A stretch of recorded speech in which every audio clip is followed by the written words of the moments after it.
Welcome to the podcast, Gem. Thanks so much for joining me to share your story.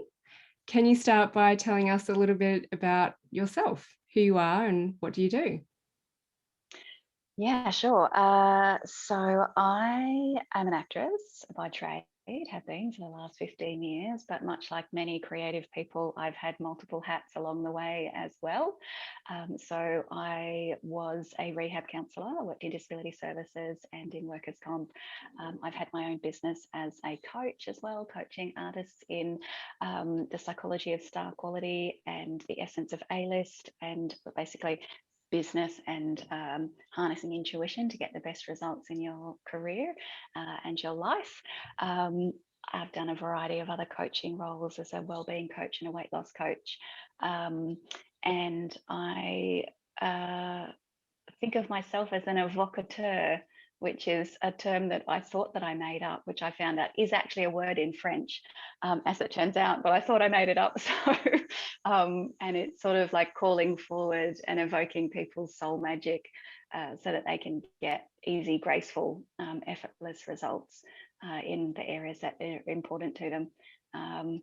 Yeah, I'm a little bit of a dreamer and yeah. Oh, I love that. Yes, I'm all about realigning with your soul purpose. Some people just step into it, but sometimes we have to go on a little bit of a journey, which I believe is what happened with you. And I love to bring people on board and share what I call your pain story, but it's really about where were you before to get to where you are now. So can you share with us your journey? Yeah, sure. I love how you call it the pain story, because I think that so much of the deepest growth arises out of those struggles and those challenges, and sort of stuff that I would never have chosen for myself has actually led to some of the most beautiful and brilliant learnings. So I guess my story was of like many creative people, I think, of being a creative person growing up in a family of not creative people who are absolutely completely wonderful. My parents are computer programmers. My sister's a statistician now, complete and utter brainiac, as my parents, and I never felt like I fit in. And so although I knew I was loved, I never felt loved. And so that kind of left me with a bit of a kind of deep yearning and a deep not really valuing the essence of who I was, because I was so different than the environment around me.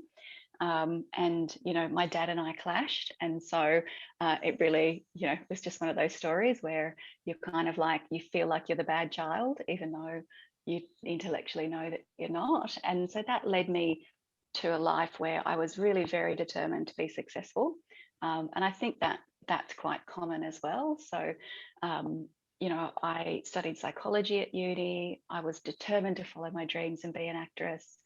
I got into acting school here in Australia, one of the schools here, which every actor dreams of. But then after 6 months, I left that school because it didn't feel right. It didn't feel like the right place for me. And it was probably one of the first times that I really honoured and trusted what felt like my personal path, even though that was a scary choice to leave, an accredited, known, big drama school.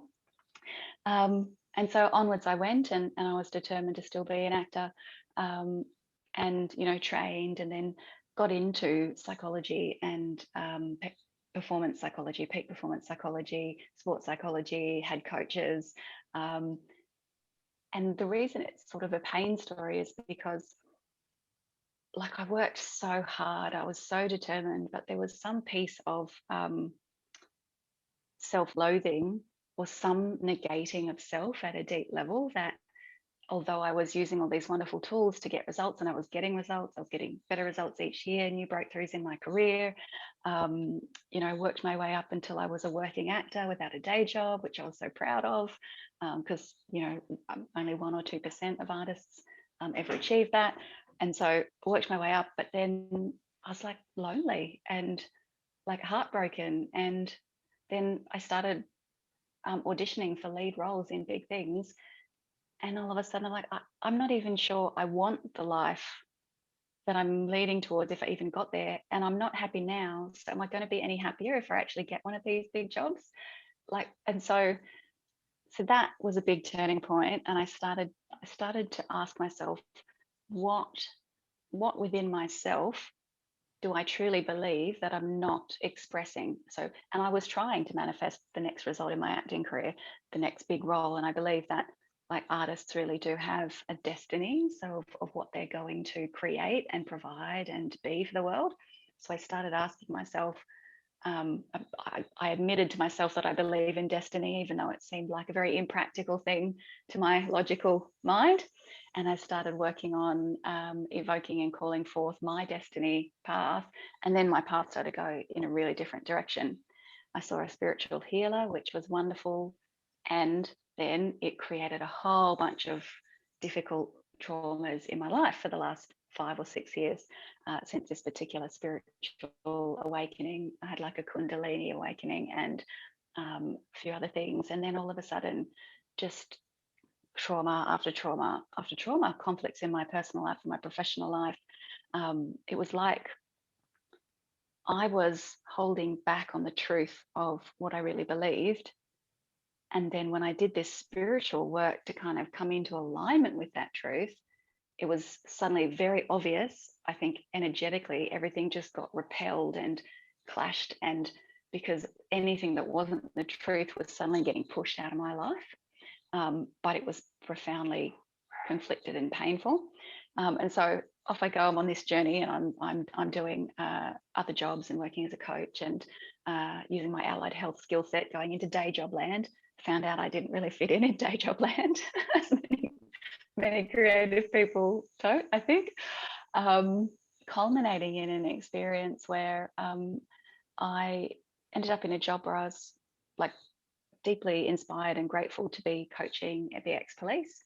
So the ex-police force who are injured and unable to return to work, as well as some other people that were long-term injured as well. So I was using that skill set again, but then through that experience of being exposed to some of that trauma in that job and also toxic culture in that job, I then ended up with complex PTSD myself and was unable to work. And so the culmination of all of this was like just this deep fracture of like in my mind, and unable to do things which I used to be able to do really, really well, and like trapped in my own mind, like all of the skills that I used to use to create my life.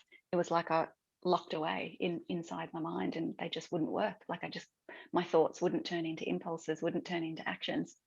And so it's been a pretty different ride, I think, than many people's lives. But I think I'm in a place now where I'm sort of strongly connected to a sense of that destiny path and that soul purpose, what you spoke about, which I think is no mistake how you and I ended up in this conversation. Yes. Yeah, sorry, I'm talking quite a lot there. That was a No, long explanation of who I am.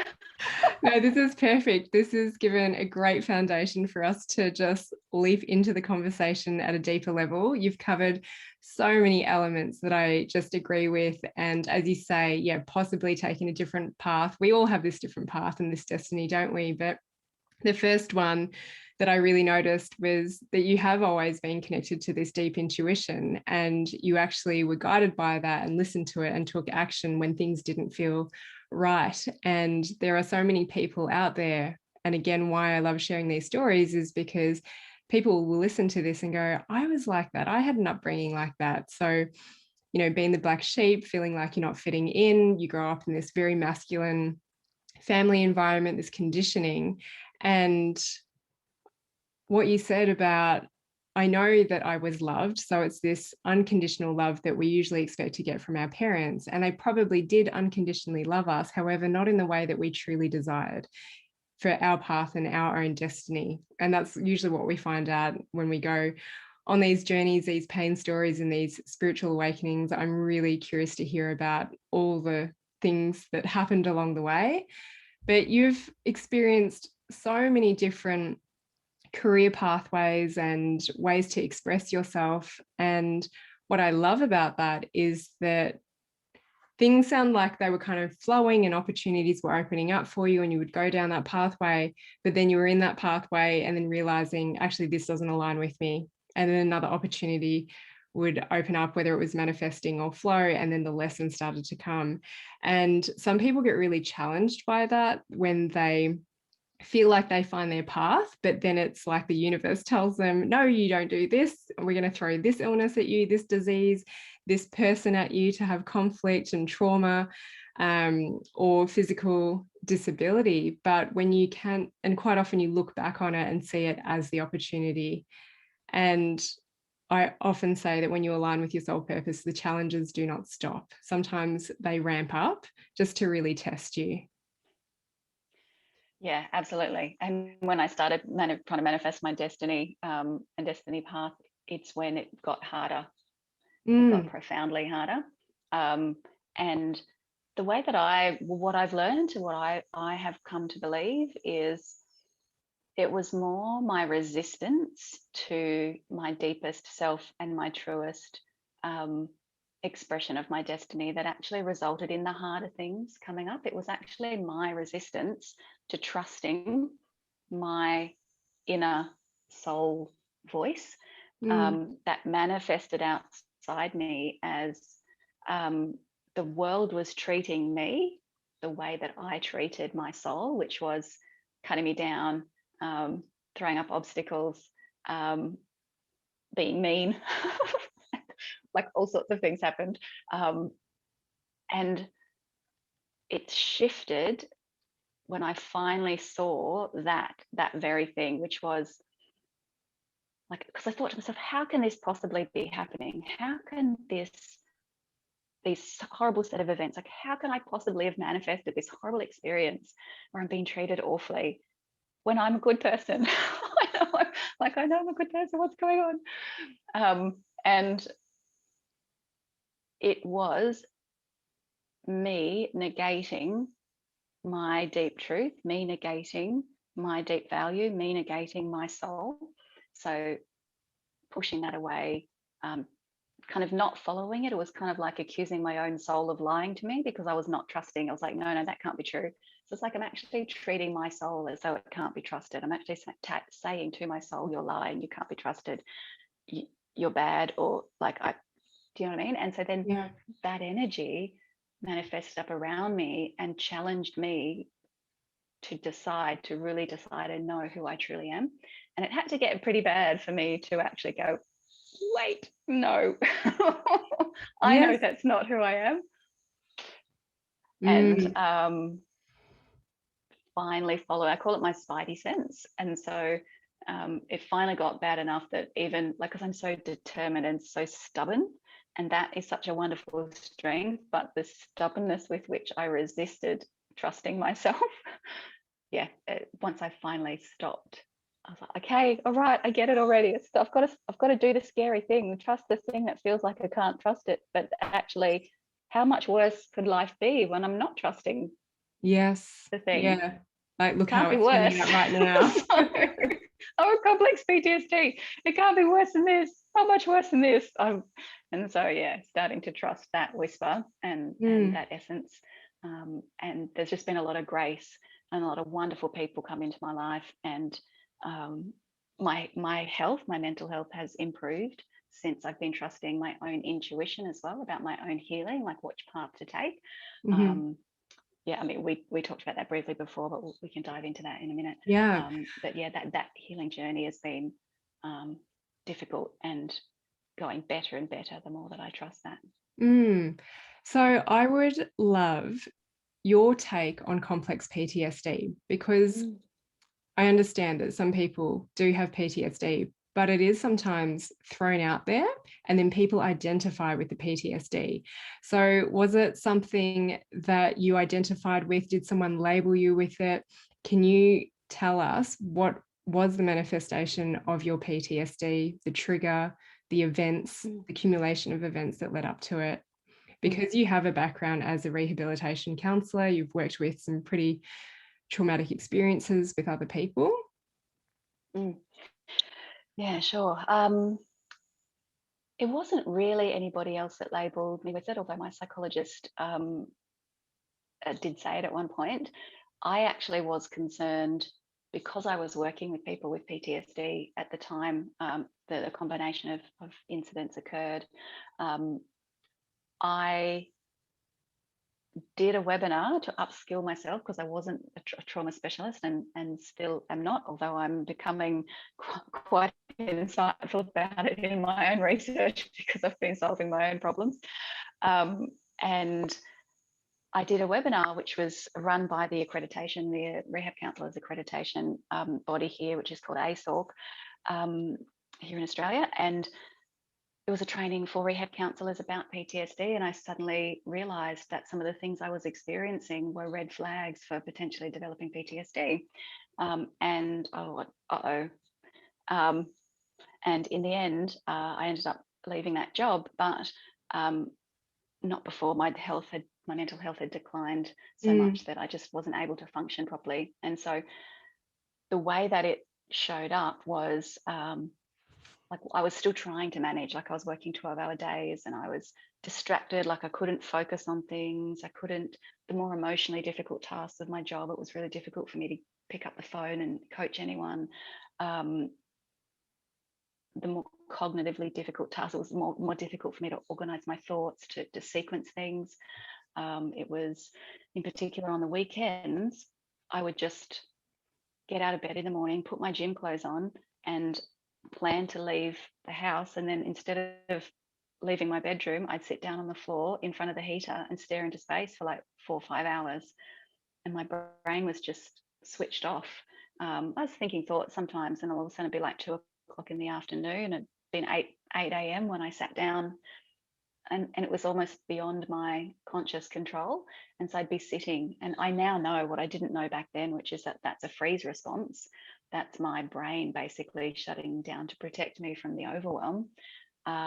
During the week, I was able to function, but I was losing my executive function.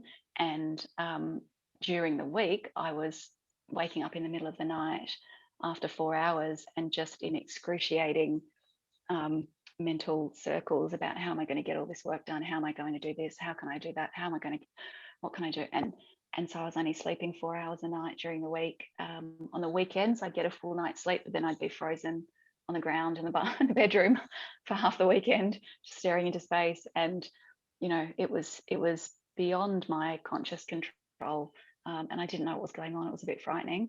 But I started reaching out for help, trying to do all the right things with evidence-based, you know, approaches, because that's really important in my training, no doubt, and in yours as well. But then those things weren't helping.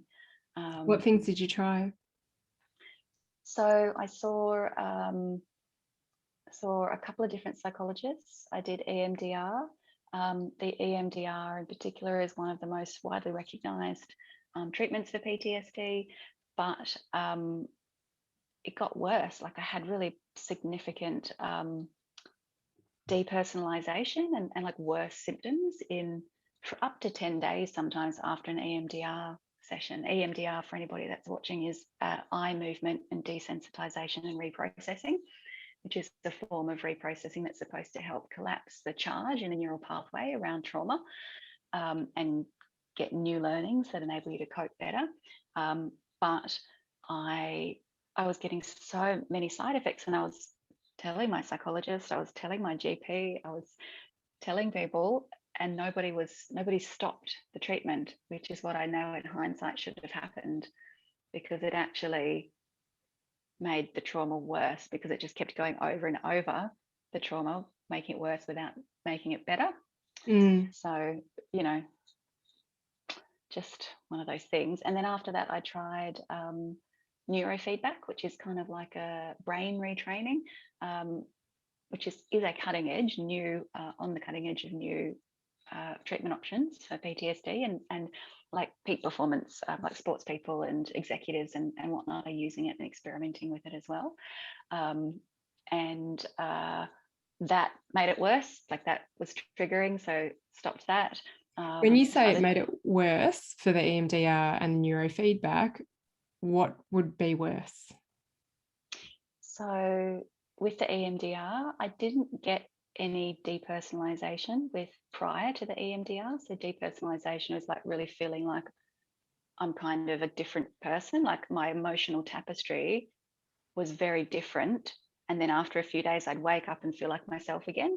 And so I don't know if a clinical person would describe it like that, but that was my interpretation, my experience. So that was with the EMDR specifically, and I was much like I was reactive. I would overreact more. I'd be more angry, in particular, and I wasn't getting that during the job and during the initial phases, and so that was worse. And then with the neurofeedback,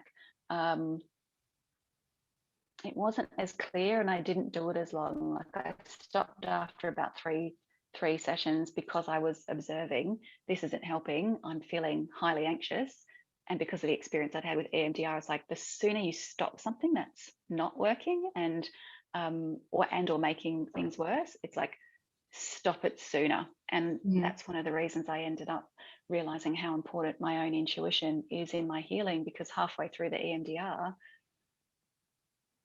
I had the intuition to move on, and I didn't, because I thought, no, I've got to do all the medical evidence-based things. I'm not going to get stuck. I'm not going to get trapped with this. This is not going to be permanent. I'm going to heal. And so I was so determined. There's that determined aspect of almost toxic masculine where you push through when you really should stop. And so my intuition was telling me to move on, but my psychologist was saying keep going, and evidence-based practice was to keep going. And so in the end, I was like, you know what? My emotional intuition is wiser than a trauma specialist that has 10 years of experience. And I felt ridiculous at the time. I felt like I couldn't trust that. But in the end, I've had to, and it has been the right decision. So yeah, and I did some psychotherapy as well, and that was helping. But then my psychotherapist was suddenly not available, and I was like, oh, I've had it with this. With this system, I'm doing my own thing. Yeah, good. I'm glad that you listened to that and listened to that deeper intuition. Now, before you go into the shifts and the pivotal changes that came about, what triggered this PTSD? So many incidents that I couldn't even list them. So some exposure to graphic trauma, so on a secondary. So for a diagnosis of PTSD, you have to have exposure to some form of life-threatening incidents or the retelling of those incidents from other people. So that's what secondary trauma is. And so some life-threatening stories of murder and pedophilia when working with the ex-police. And then toxic culture within the workplace. So it's excessive workload, like 3 times as much work as I should have had, but the expectation that was a normal workload, pressure, not being told you're not allowed to take breaks, kind of like a high pressure sales type approach to the workplace, which is when, the toxic masculine approach, the sports psychology approach, goes too far and isn't appropriate for the type and style of work that you're doing. And just I won't go into too much detail about it, but the day that my employer realised that I was likely going to have to file a workers' comp claim for PTSD, I got told I was incompetent and fired for being incompetent, even though I'd been promoted 6 weeks earlier to a team leader role. And so as a function of that, again, me being the determined person that I am, I filed with the Fair Work Ombudsman, which resulted in then a legal claim and then subsequent negative personal attack via legal response. And so that their legal response was disconnected from reality from my perspective, but it deeply challenged my own sense of self and my own view of myself, because it was so profoundly false. And yet, because I'm an honest person who cares, I was like, oh, did I do something wrong? Am I the one to blame? Like all of that. And then that made it worse as well. And so it was just a deep Yep. fracture of self. Yeah. And for me, what comes up when you say that is it is the lack of communication and the misunderstanding that leads us to say, well, our only option is that I need to report you. But then as soon as you get into the politics and the legal, the medico-legal of some things, all the emotion gets taken out of it, all the human element gets taken out of it.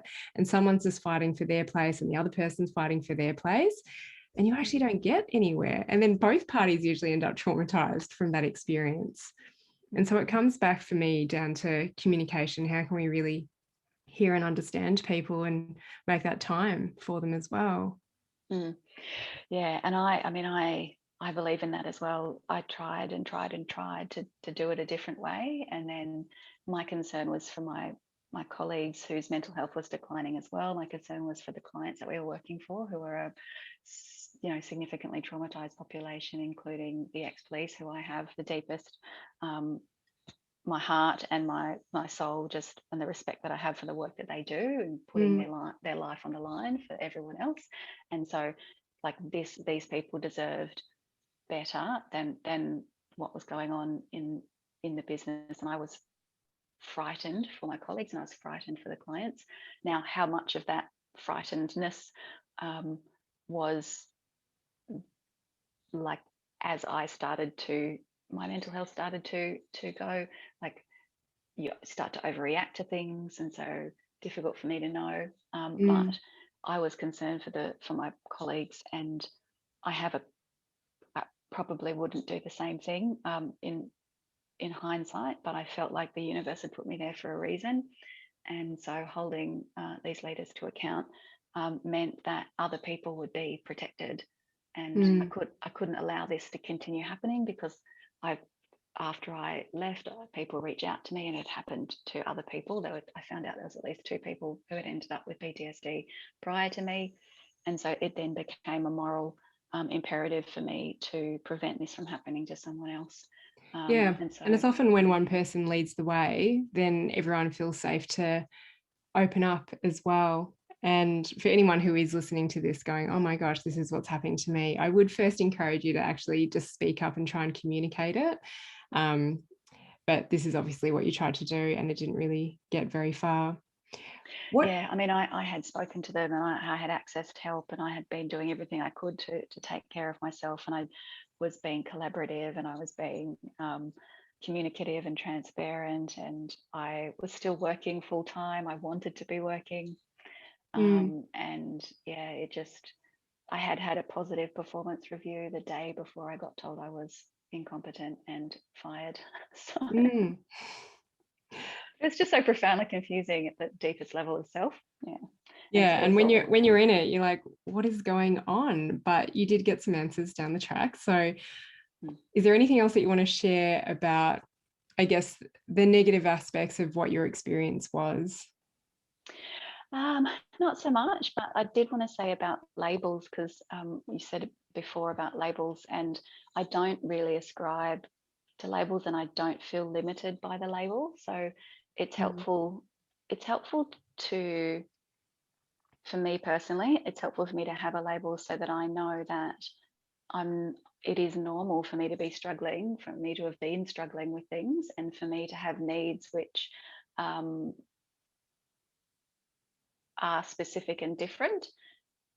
And at the same time, I personally don't care about the label. I don't associate with the label. It's not part of who I am.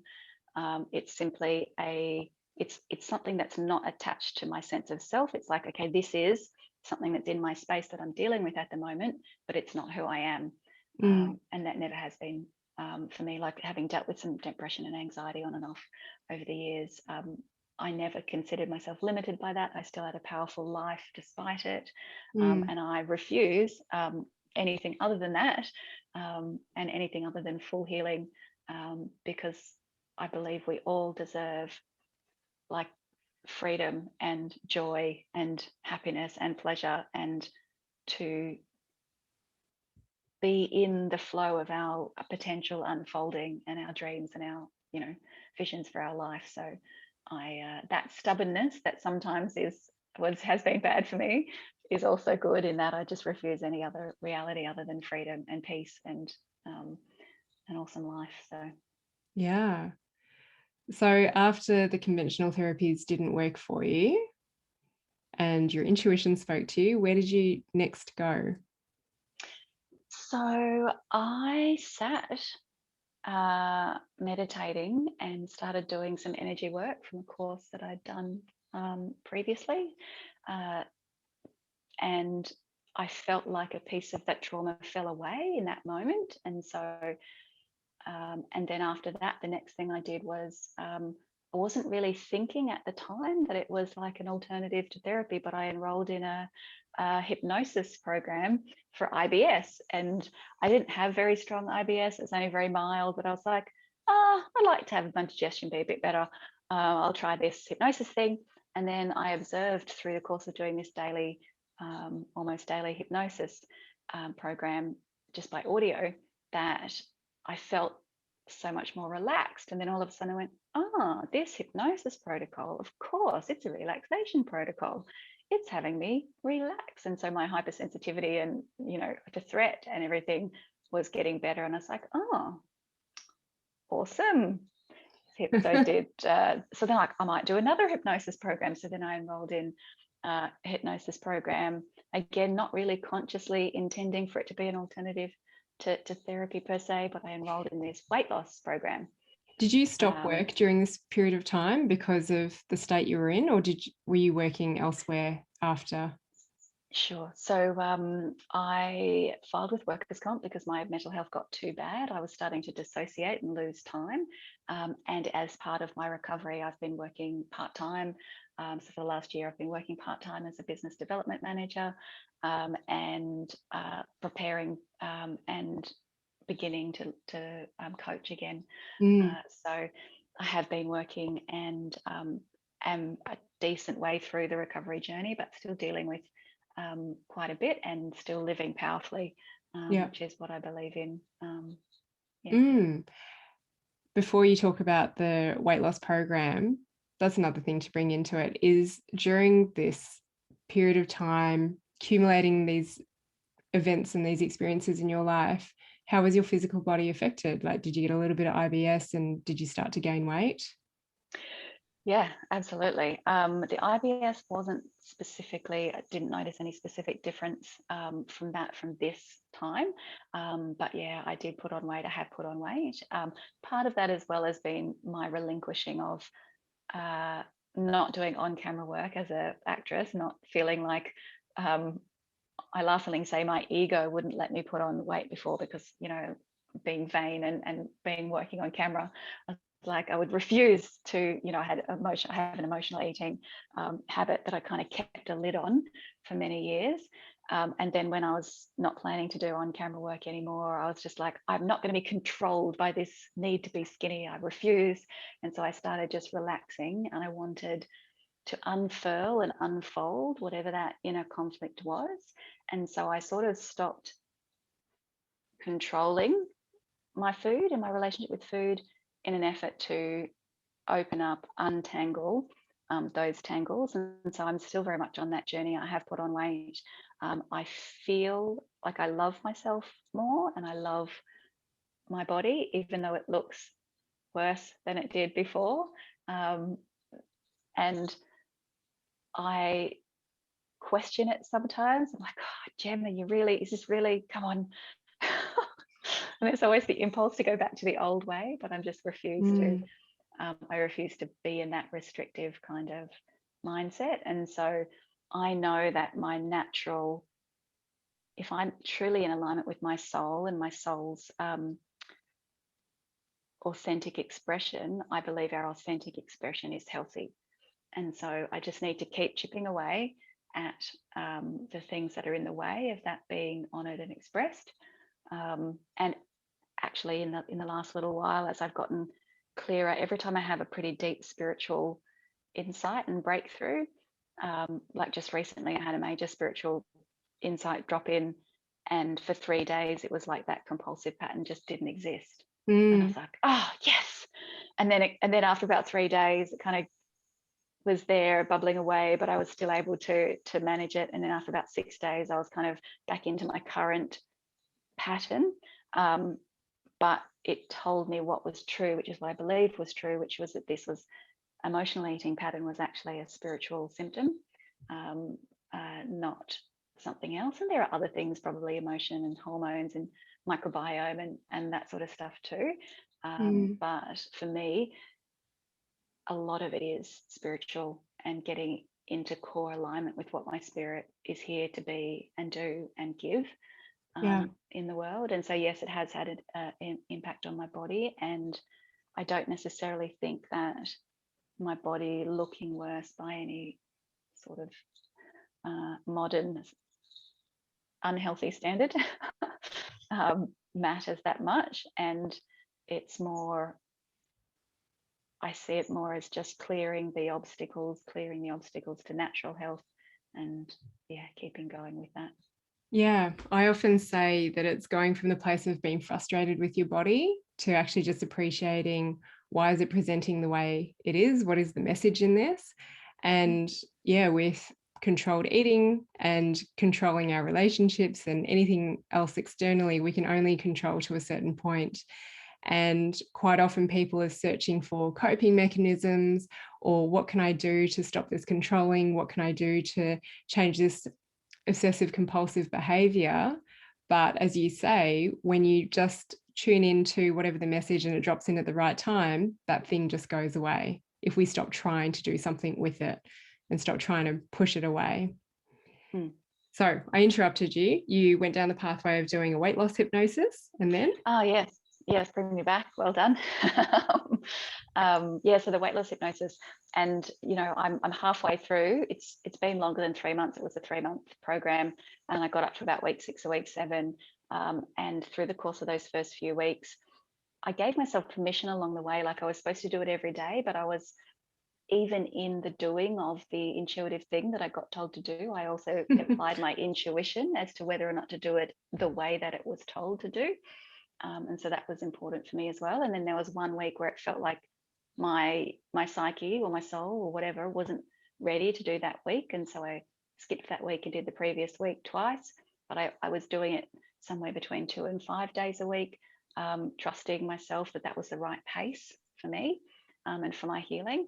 And a lot of the messaging around those hypnosis tracks was around safety and feeling safe in your body. And I noticed how wonderful that was as well, for, again, ironically, but not ironically, because the feeling of threat and the hypervigilance and everything that's associated with PTSD. So that feeling of feeling safe in who I am was the antidote to that. And it wasn't intentional, although I would say that the woman that made the hypnosis tracks must clearly have a pretty deep understanding of trauma in the psyche, and the way that weight and food can manifest on the body, way trauma can manifest in relationships with food. And so that was really wonderful, just to see a practitioner with a deep understanding of humanity and layering that into her hypnosis, which was really beneficial for me. So I love it when you think you're going in for one thing and then you get all these other bonuses and benefits along the way. It's all part of the path. Exactly. Yeah. And so then after the weight loss hypnosis, tried to go to the gym, and I found I was getting triggered at the gym. And so then with my trainer, we just go walking, and it feels a bit silly to waste the time of a trainer by just going walking, but it's actually been really helpful, just walking with someone and chatting, not therapy, just chatting, just talking. I did some webinars with a leadership coach that has webinars. It got me connected to my sense of purpose. You mentioned purpose before. And so I started to think more about the future and what my core purpose was, now that I had stepped away from acting. Like, there was a lot of confusion around that for me. And so rediscovering, reconnecting with a bunch of positive psychology. I did some positive psychology webinars. I rolled in one of those. And then a coaching program, enrolled in a coaching program as well. And so it's all been me returning to what I consider my roots, which is positive psychology, I guess, and leadership psychology, but in a new way and with a different focus. And I would say, in alignment with my intention to be more intuitive, I have called in resources that are about deep alignment with self and about your soul and the expression of your soul and energetic alignment and true honoring of self. And so, yeah, and that's been profoundly beneficial as well. Like just getting connected to the vision of the future and honoring like the beauty and the brilliance of who I am, and that's enough. Yeah, and knowing that it's possible as well. But it is amazing how much resistance we come up against when we realize who we want to be and the life that we want to live. Just timeline wise, because I want to find out about this Kundalini experience, and then there was a bunch of other stuff that got thrown your way. So we're not there yet. When did this process start? Like, when did you stop working full time? Because I actually think it sounds like it's a relatively short period of time, and it's quite recent. So the Kundalini awakening and that was shortly after I decided and realized that I believed that I have a destiny of what I'm here to contribute on the planet. That was 5 or 6 years ago. But more recently, the job that I was in was, let's see, it's June. So I left the job almost 2 years ago. So in August, almost 2 years ago. And then, of course, I left the job in August. And then the following March is when the pandemic hit. So that was wonderful, trying to recover from PTSD during a pandemic. It's like, I don't recommend that, but having a hypervigilant threat response during a worldwide global pandemic. So yeah, that was fun and games. Tell us about the Kundalini awakening then, that was 6 years ago. So I've had somebody describe to me that they think it was half an awakening. I don't really know. Like, I know a little bit about what I call the woo-woo, and I love it. And I don't consider myself, I consider myself a receiver of that wisdom, but not a practitioner of that wisdom. So people should listen to more qualified people specifically on energy, but I'll share my experience and my version of that. So I worked with a spiritual healer. I didn't know that I was going to have a Kundalini awakening. She told me at the end of the session that that's what had happened. And she was a pretty powerful psychic, which I didn't really believe in prior to that. And in that session, I think it was the second session that I had with her, I had felt a lot of sexual energy flowing in my body for no apparent reason during that session. And I thought, oh, this is interesting. I didn't say anything to her. I was like, if she's really psychic, she'll know what's happening. And then towards the end of the session, when we chatted briefly before I left, she told me that I'd had this Kundalini awakening. And then please feel free to correct me if I'm wrong as well, but it has something to do with sexual energy and the rising of that energy. And so I was like, oh, she is psychic after all. And so I was like, goodness gracious. And so it just broke my paradigm as well of what, I mean, to be honest, before that, I had actually trained in an energy technique myself, which not a lot of people know about. There's a company called Access Consciousness, and I did this training called Access Bars. And so I was doing some work as a practitioner of this technique called the Access Bars. And in that training, I'd had this intuition arise that I was psychic. I was like, I don't even believe in psychic necessarily. I'm open to things, but that can't be true. So even though I'm saying it, it's probably not true. But then this healer came into my life and all these other things. And so, I struggle. I don't like talking about it too much because I don't really know enough about it. And it feels really like I still struggle with if it seems so silly. But, you know, amongst people that believe in these things, I would say I have some element of claircognizance that awoke through these healing sessions. Well, I think the other thing as well, and I'm glad that you did bring it up, because I think it's great to keep your mind open. Sometimes you don't fully understand, and it can take weeks, months, years, or decades for it to drop in, but it'll drop in at the right time and place. Absolutely. And it's taken 5 or 6 years to process and integrate the energetic shifts that came about through those sessions that I did with the healer. And I think in hindsight, like, the healing was just, she was such a powerful healer that I did, 8 to 10 sessions in 8 to 10 months, which you would usually think is fine. But I think I should have actually paced it out further apart, because I shifted so much that I was no longer in energetic alignment with everything in my life. And so it was a much more conflicted experience of everything. Things got repelled out of my life and conflict happened, because it was such a big shift at in a short space of time. And then it's taken me 5, 6 years to truly understand and integrate what happened. So when you say the conflict and other things came into your life that were kind of repelled, can you go into that a little bit more? Was it relationships and friends and family? Yeah, sure. I'll give you an example of the first thing that happened, which was a practitioner in the film industry that I was working with, who I'd studied with, and was a guest speaker on his course, and he was hiring me for voiceover jobs, but the voiceover jobs were quite low budget. And I always am grateful for, as an artist, I was just grateful for any work. So, I'd rather be doing a low budget job than doing nothing. And so I was saying yes to that work. And then he then offered me like a little quid pro quo value exchange. He'd do my demo and I'd do a testimonial. And then in the course of that, he ended up lashing out at me and telling me that I was taking advantage of him. And I was like, hang on a minute. You've offered me this thing. I said, yes, I'm doing low budget stuff for you. I think it's possible that you might actually be paying me, like skimming money off the top. That was my suspicion. I don't know if that was true, but I was suspicious that he was like charging the client more and taking half of it for himself and only paying me about a quarter of what I should have been paid.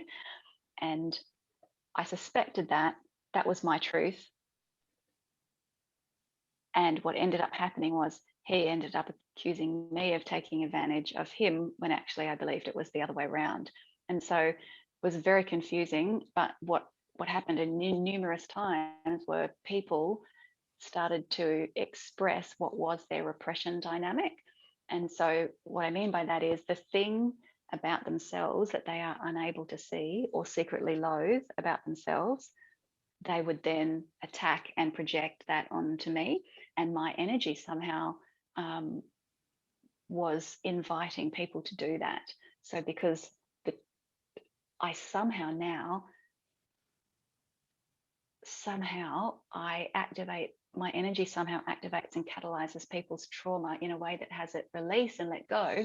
But if they're not choosing, if they haven't asked me to do that, if I'm accidentally doing that just by my presence and being in a relationship, working or otherwise with them, then instead of that being helpful, the way that I catalyze people will cause them to their protective mechanism to kind of lock in, and it's like an attack response because the wound is too painful, that their psyche goes in, the defense mechanisms of the psyche, the attack and the threat, defend from threat mechanism kind of comes in to stop me touching that wound, even though I'm not trying to, I'm not intending to, I'm accidentally catalyzing that wound for potential healing. And so it took me ages to work out what was going on, because another relationship where a friend of mine who I thought was like one of my best mates, and we were like Matt Damon and Ben Affleck, we were like sisters doing it together, going to make it together, and she ended up accusing me of only being friends with her in order to get free stuff. And during the time that I was friends with her, I'd sent at least half a dozen paid jobs her way, a number of which I had hired her for, and I'd referred her to my best clients, and she'd gotten all this paid work because of me. And when she accused me of this, it was the one time that she offered to let me in for free to the theatre that she was working for, and I said yes. And so literally nothing else had happened, and all of a sudden I'm getting accused for only being friends with her to get free stuff. But in actual fact, that's what she was with me. She was getting a whole bunch of free jobs, like she was making. And so I was like, what is going on here? and it was profoundly confusing, but I finally worked out that, yeah, what was going on was the truth, like getting more into alignment with truth, that the sessions had shifted me such that that energy was now calling the truth forward. But when people weren't able to see the truth of themselves and what they were doing, they would project that onto me, and it would end up in conflict and relationships. I had to cut off from a variety of different relationships and work out what on earth. Like, I can talk about it now because I've now come to understand it. Yeah. but it was, and it's not uncommon, as I've also read books and whatnot in the spiritual journey, I believe, for that sort of thing to happen when you dramatically change your energy dramatically changes. Yeah. But I personally, and this is one of the things that I want to give my clients as well, is I don't believe it has to be conflicted and painful like that. And I distinguish between pain and exertion, which is one of the key kind of ways in which I distinguish from like a sports psychology mindset, or the toxic masculinity extreme of that, which is no pain, no gain. I don't agree with that at all. I used to kind of ascribe to that a bit, but it's the difference between pain and exertion. So exertion is the enjoyable striving of something that's deeply aligned for you, that stretches you in a way that has you grow, and pain is pain. And so if we get inculcated in this no pain, no gain mindset, which so much of personal development is founded in, this sports psychology and military psychology mindsets, which have their place, but there's a leadership coach called Simon Sinek, and he talks about finite games versus infinite games. And so a sporting match is a finite game. A war is a finite game. It's going to end. Somebody's going to win, somebody's going to lose. It's dog eat dog, it's win or lose, right? And winning is what matters. And so there's an element of psychopathic thinking in that, and it's a finite game. And so you look at sports people, most of them have about 15 years in their career, and then their bodies break down in many cases. And so you can take on that mindset, but not if you want lifelong mastery, not if you want lifelong excellent health, not if you want to ongoingly evolve and become the best, the more masterful and the healthier and the everything for the rest of your life. And so I personally make that distinction between pain and exertion, because we do strive to grow, but it doesn't have to be painful. It doesn't have to be deeply conflicted. It doesn't have to break you. It can be something else. So, yeah. So how did you move from having all of this conflict and then the realizations of what was actually going on and what you brought out in people? A lot of meditating. A lot of meditating, a lot of talking to friends, a lot of walking by the sea and staring at the waves for 2 hours at a time. I did some chiropractic during that time as well. I have a wonderful friend who's a chiropractor and is interested in all of this stuff too. And so, yeah, so friends and pursuing other modalities, but a lot of just seeking the answers, because I couldn't find the answers anywhere else. I couldn't seem to find anybody else telling me this is how to get out of this. This is why this is happening. This is, and so it was just asking myself. It was quite difficult. I just asking myself, how could this have come out? How could I have created this? And why would this be? I know I'm a good person, so why is this coming about around me? And finally, just the insight dropped in one day when I was meditating, that this is how I'm treating my soul. I am negating my soul. I am destroying my soul. I am telling my soul voice that it can't be trusted because I'm not following it. I'm saying that's a lie. You can't. That can't be true. I can't follow that. And so that deep inner relationship of the things that I secretly believe, secretly wish for, secretly want to do, that I would not talk to people about, that actual inner dialogue that I was hiding was the stuff that had to come out. And I had to start honoring that. And so, yeah, it was a lot of talking to, like, scrambling around, trying different things, and deep and meditation to find that. And funnily enough, with the job that I was talking about, my mum reminded me throughout this process. She was like, Gem, you know, you told me at the beginning that something doesn't feel right about this place. You don't know why, but it's your spidey sense is telling you shouldn't take this job. But I needed a job at the time. I needed the money and I needed a job. I wanted a job. It seemed perfect on paper, but my spidey sense is like, something's not quite right.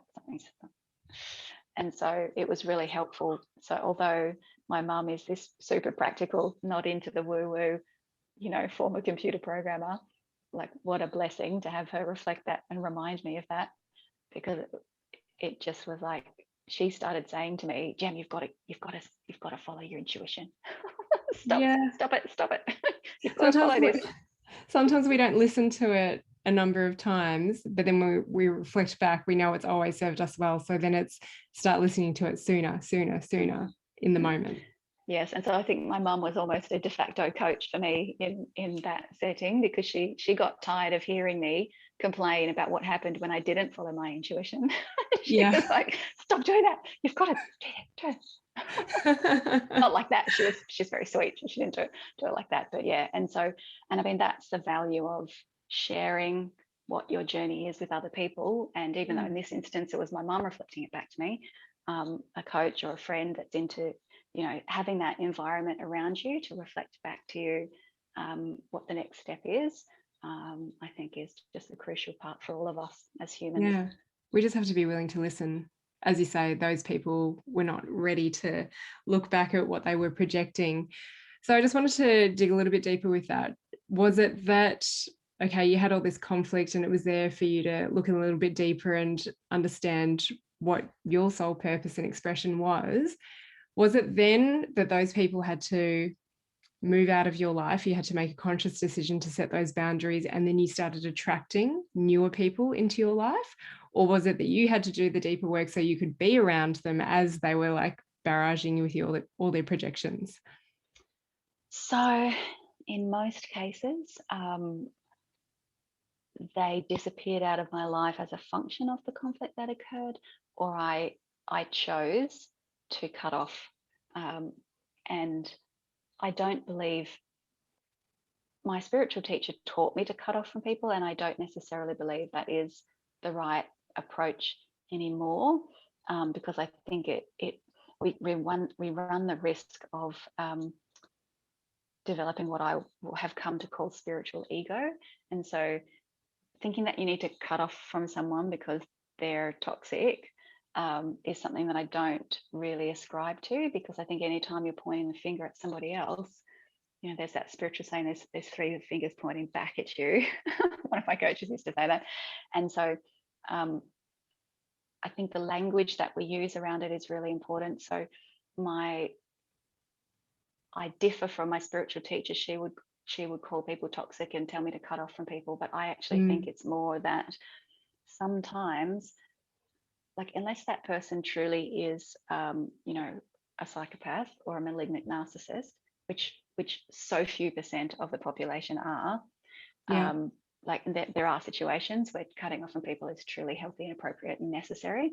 But in most cases, people are just imperfect human beings making mistakes and getting triggered and having trauma. And so I don't like that.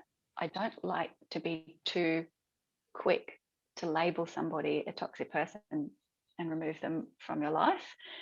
However, removing someone from your life might be the right approach, but the language with which you think about it, talk about it, and do it is very, very important, because it creates reality. And so it might be, for example, that you have some wounds which are incompatible for where you're both at. And so there's a clash, there's a feeling of being drained, and people will call that, for example, being an energy vampire. I really, really dislike that term. And I think we have to stop using that term because it's quite literally demonizing another human being, quite literally. And so instead of taking that frame, instead you go, okay, this is something about this situation and this relationship is draining. That's real. There's a drain, there's an energy drain. but perhaps it's just that that person's wound over there has a need that I can't fill, and so it's too heavy for me to interact with, and that's where the draining is coming from. It's not that that person's bad or toxic, it's just that they have a wound that I'm not equipped to carry or deal with or catalyze. And so I don't point the finger at them and say they're a vampire, I need to disconnect from them. I say, I bless them, and I say, like, I'm so internally, maybe externally with them, but let's say internally for now, I say, gosh, I feel for them. They're dealing with this, they're struggling with this. Gosh, it feels so heavy. It must be so difficult for them. I'm not the person that can help right now. I'm so sorry. I wish them deep healing, and that they get the profoundly beneficial resource that's going to help them with what they need next, so that they can have the next piece of joy and freedom in their life. And although that's not with me, I pray for them that they receive that, and I bless them and send them the energy that will call that in for them, even though I can't give it to them. And I'm now aware I don't have this skill. I wonder what that skill is, wonder what I need to get better at. And then I will have some information to go seeking and becoming a stronger and more healed and more skilled person myself. And so, yeah, that's I think really, really important with this concept of cutting off from people, because it really does matter, the energy and intention with which you do it. Absolutely.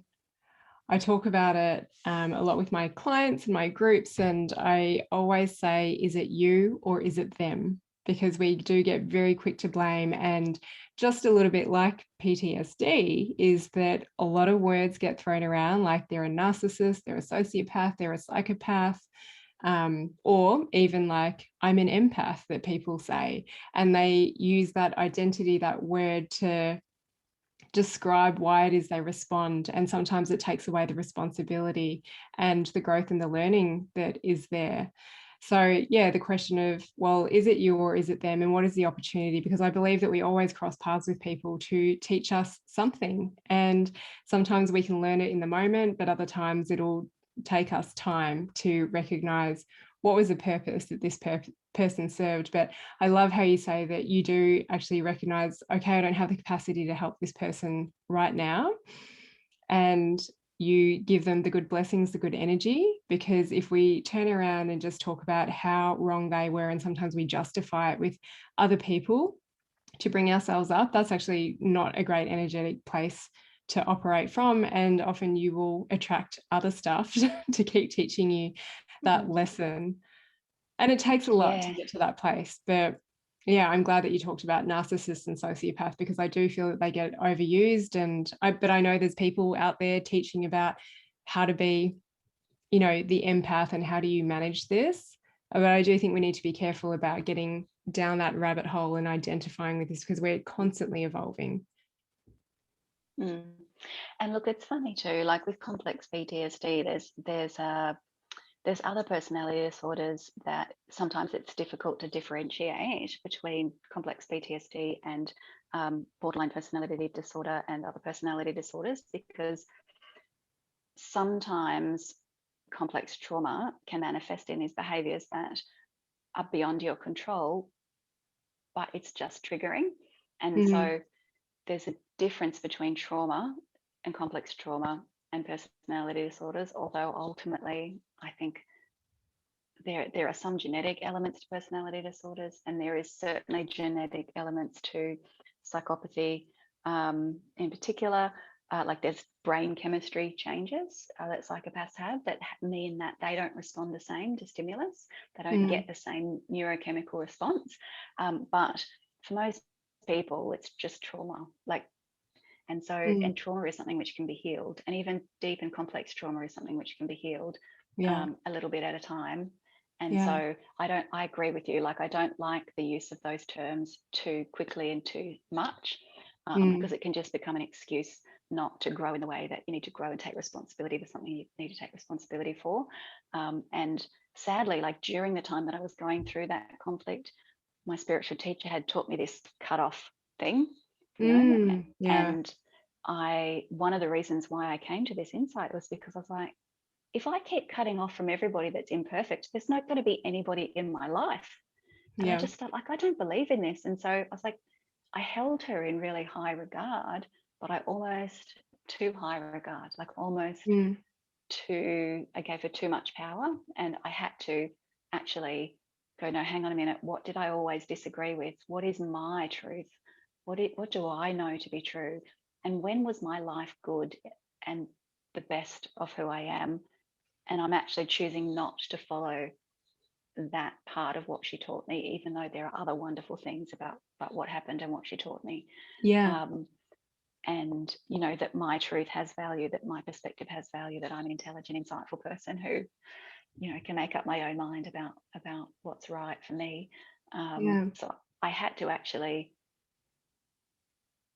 push away, turn away, give away some aspects of what I was taught by somebody that was a bit of a guru on a pedestal for me, in order to have a better life. It's like the proof is in the pudding. If it works or if it doesn't work, it's like, okay, that what she taught me isn't working. It's not making my life good. It's not making me happy. It's not making me make a difference in the world. Therefore, it must not be true or not true for me. It's that ability to think for yourself, even though you are getting guidance, and what does feel right, what's aligned with my values, what's aligned with my purpose. And just the whole cutting people off. It's like, is there a method? Is there a way that you can do this quite consciously, rather than, just stopping calling that person, ignoring them when you're walking past them? Like, can you actually have a conversation and say, this is where I'm at, and take responsibility for it? Because there's an opportunity to lift their awareness around their behavior as well. Whether it's right or wrong, I'm not too sure. But I think that if we do just constantly cut people out of our life, relationships are a really good example, is that if we don't actually see the opportunity in it and communicate it in a conscious way, then we will just keep pulling that thread through. And there are recurring themes that happen with future relationships, whether they be intimate, personal, or family or social relationships. Yeah, and it is tough. And I think finding the line when a situation's unhealthy for you, it may still be the right thing to distance yourself from someone, but the way you do it and the way you think about it, again, also just makes a difference. And if a relationship is a family relationship, you might want to cut off that forever, but like, I would think that's rarely possible and rarely necessarily the right thing to do. Like, do you really want to end relationships with family, for example, or lifelong friends? Not that I have any like that I want to cut off from. And so just we lose so much if we just snap quickly to cutting people out, and thinking that we're better than them. Like, that spiritual ego sneaks in. It's like, it's still another piece of your ego. If you think you're more spiritual than someone, I'm more transformed than them, they're toxic. But it is difficult to work out. And I talk about leaving the door open. So this might be your decision right now, but also having the ability that maybe you get new insights in 5 years' time, and you do realize that you were the irresponsible or the one that was in the wrong. Can you actually be vulnerable and go back and admit that to that person?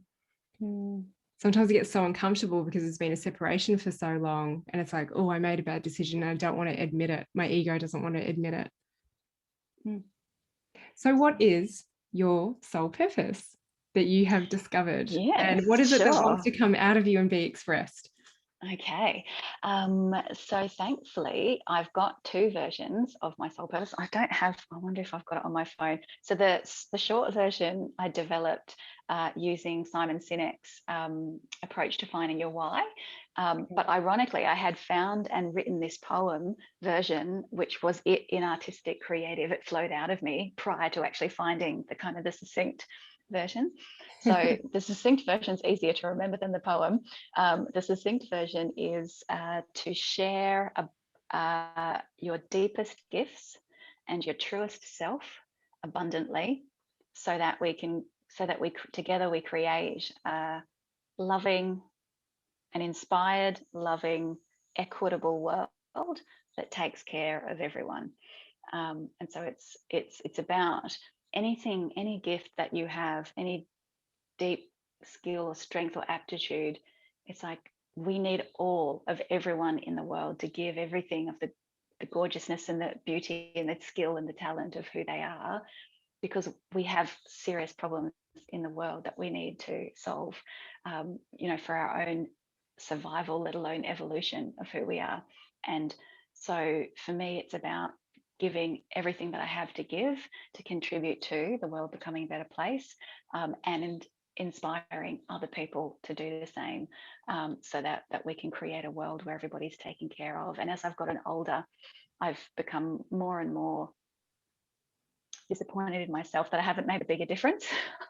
And so at the moment, it's about shifting the way that we manage resources on the planet. So in terms of the social impact that I'd like to have, I'd like to catalyse a change in how resources and wealth in particular is managed on the planet, and create infrastructure that would create a psychospiritual environment that evokes the best of who we are rather than the worst. So an example of that would be like a building. A building is a space which evokes certain things out of someone.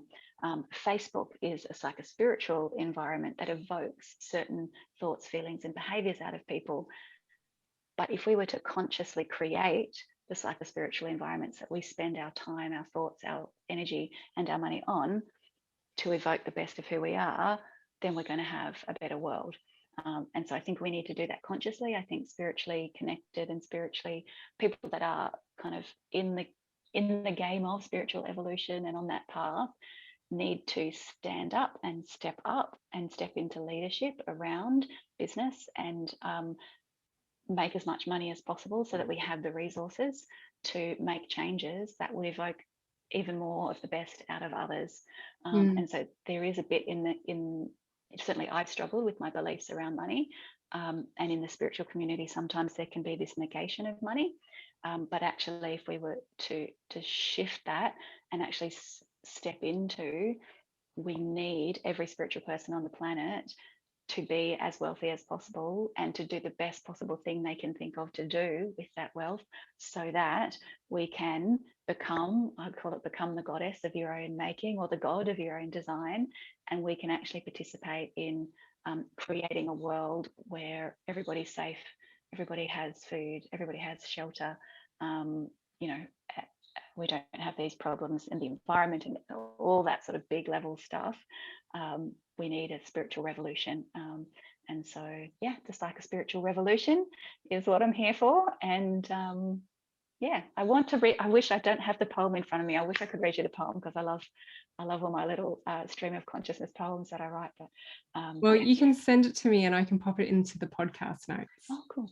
That'd be awesome. I'm sure it sounds better spoken from you, but even if we can read it, I think, people can reference that and let it sit with them. So how are you going about doing this? Sure. So I have some apps in development. I have a coaching program that I'm in development on. I work one-on-one with people, with leaders and healers. I'm going to be creating in the process of developing like a YouTube channel that shares spiritual insight, spiritual wisdom, and I also make I do this with my private clients as well, but I make some audios freely available on my YouTube channel so that people can kind of create a cocoon of their own soul around them. And so with the audio, with like my work as a professional voice artist, I create these lovely audios, and then you can put them on play when you're falling asleep, or you can put them on in the car, so you're not listening to toxic, I shouldn't say toxic, should I? Should not listen to shock jocks or unhealthy subliminal messages in music. You're listening to the vision of your own soul, or a more evolved vision, and you can create basically a psychospiritual environment that calls for the deepest and best of who you are, instead of I would say the psyops, brainwashing, mind hacking that sometimes occurs through the media, through just even innocuous advertising, and people with other agendas, political parties that want certain things, or businesses that want certain things from you. So just create a bit of a nice soul layer of protection and create and evoke the best of who you are through those audios as well. And I make some of them available for free, and I do that with my private clients as well, in the course of coaching. Oh, incredible. So are they available now, or they're in the making? So there's 3 up on my YouTube channel. I haven't really launched my YouTube channel yet, but yes, there's 3 up on my YouTube channel. So, Okay. and there'll be more over time. I recorded another one the other day, and yeah, so I'll be making, you know, at different times I'll make certain ones available for free, and then yeah, hopefully that'll help people. It helps me. Like I listen. And that sounds weird, but I listen to my own audios, and it calls me forward as well. Mm. So it's just a reminder. And our psyche is kind of like our soul is this expansive energy within, but then our psyche is kind of like almost like a spider web that kind of sits over our soul. And so sometimes that spider web can get fixed or kind of like metal, and you need to like disintegrate the aspects of the psyche or the personality in order to allow the most expansion. And so sometimes that requires repetition, and sometimes that requires like specific tools and cognitive tools and changing beliefs and that sort of thing. But so the audios can help to dissolve what I think of as that metal, that potential metaphorical metal psyche map or web, so that your soul can expand with the most grace, and you can give your psyche what it needs in order to let go and allow that greatest expansion to happen. Yeah. Wow, amazing. Well, when you get everything in motion, please let me know, and I will add all the links to podcast notes, but I'll pop your YouTube channel in there for now, and people can start to digest what it is you have to share. Cool. No worries. Thanks so much, Gem. Thank you. Thanks for having me.